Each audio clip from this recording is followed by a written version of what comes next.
Masyarakat Kabupaten Lebong dipastikan riang. Pasalnya, pada tahun ini Kabupaten Lebong mendapatkan tambahan kuota sebanyak 46 penerima bantuan simulasi perumahan swadaya dan peningkatan kualitas. Bantuan tersebut bersumber dari Dana Anggaran Pendapatan Belanja Negara atau APBN, tahun anggaran 2020 melalui Kementerian PUPR. Untuk tiap penerima akan mendapatkan sekitar 17,5 juta rupiah yang dihitung per masing-masing penerima. Namun, biaya tersebut diperuntukkan sebesar 15 juta biaya material dan 2.500.000 untuk biaya tukang bangunan.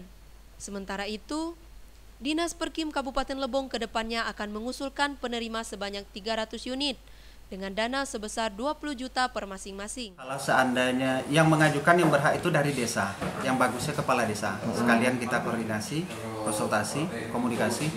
Sudah itu